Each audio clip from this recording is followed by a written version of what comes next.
Si l'on vous dit maladroit, il y a de fortes chances que le premier acteur qui vous vienne à l'esprit soit Pierre Richard.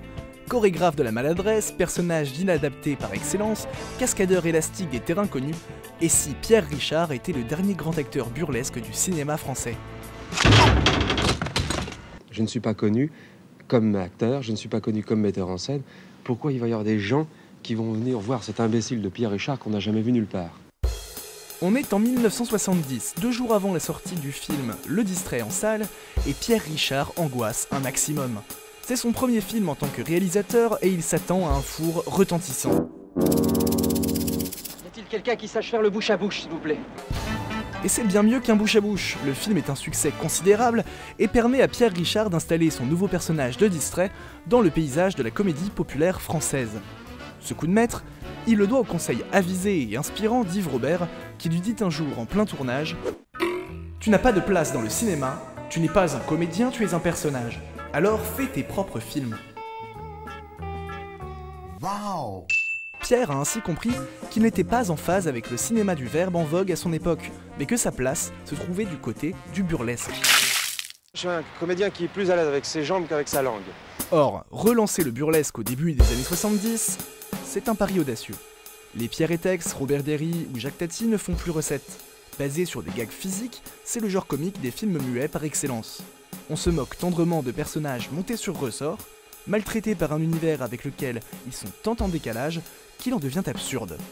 En bref, dans le burlesque, la parole est accessoire puisqu'on n'essaie pas de donner de sens raisonnable aux choses. Je ne comprends pas parce que j'ai juste fait ce petit jeu.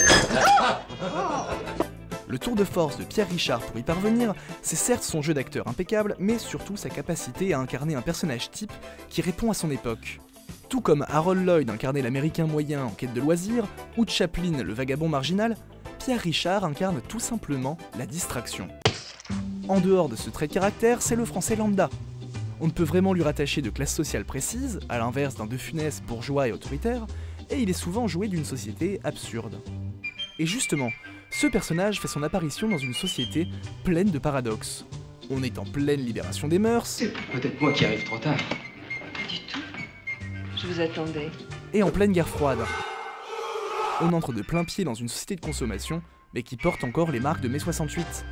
Dans ses films, Pierre Richard utilise son personnage d'inadapté et le comique burlesque pour dénoncer les travers de la société. Il a un propos contestataire de réalisateur qui est celui de son époque, c'est-à-dire d'abattre les valeurs bourgeoises et de cibler en particulier des gens qui sont tournés en ridicule dans ses films, qui sont le père grand bourgeois, Papa. le militaire, Paul. bonjour mon neveu, le flic, le curé, Bonjour toi. le patron. Il dénonce ainsi la publicité invasive et la surconsommation dans Le Distrait, l'abrutissement des masses par les jeux télévisés dans Les Malheurs d'Alfred, ou encore les marchands d'armes dans Je ne sais rien mais je dirai tout.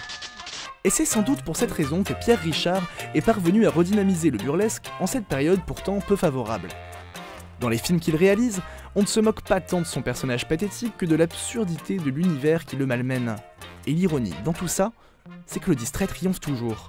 Ce n'est jamais totalement une victime, c'est un empoté d'élite en résistance à l'autorité. C'est un loser superbe qui invite à dédramatiser l'erreur, la peur de s'humilier et propose une vraie poétique de l'échec. 23 rue de l'Alma. Et vite. Son personnage devient par la suite une sorte de bien commun de la comédie française. Il se retrouve à l'affiche de pas moins de 27 films entre les années 70 et 80. 27 films dont seulement 5 seront réalisés par Pierre Richard. C'est vrai que mon personnage, je l'ai mis un peu au service des autres. Et du coup, les autres se sont empressés parfois de le casser. Et en fait, c'est ce qui m'a amusé, ce qui m'a intéressé. Il y aura notamment un tandem emblématique avec Gérard Depardieu dans la trilogie de La Chèvre, réalisée par Francis Weber. Les deux acteurs s'imposeront comme un duo comique évident, comparable à celui de Bourvil et de Funès, et qui repose encore sur des ressorts très physiques. On ne commençait jamais l'esprit sans que Gérard, je m'excuse du mot, mais me touche les couilles. Mauvaise piste, voilà. Il a des regards extraordinaires. C'est des regards qui me portent, parce que finalement, c'est pas tellement celui qui fait une connerie qui fait rire, c'est celui qui regarde celui qui fait une connerie. Au fil des films, le regard de l'auteur burlesque s'efface peu à peu sous le personnage clownesque. Mais son succès aura largement traversé les frontières, même celles que l'on n'aurait pas soupçonnées. tous mes films étaient vendus avant la chute du mur en URSS. À mon époque, dans les années 70-80, les enfants se déguisaient en Pierre Richard pour les carnavals. Alors ils se crêpaient les cheveux de manière excessive, ils enfilaient des pantalons typiques des années 70 et ils étaient Pierre Richard. Pierre Richard traverse toujours les décennies avec la même tendresse, l'air rêveur et agité, comme une bulle chahutée dans un monde où elle n'aurait jamais pied. Mais ces dernières années, où est passé le burlesque? Est-ce qu'il a changé de forme? Et y a-t-il un héritier de Pierre Richard pour le burlesque français? Nous vous proposons de nommer ensemble l'héritier légitime de Pierre Richard en commentaire de cette vidéo. On espère qu'elle vous a plu, n'hésitez pas à vous abonner à la chaîne pour ne manquer aucun film, documentaire ou vidéo d'Arte Cinéma, et à partager cette vidéo autour de vous.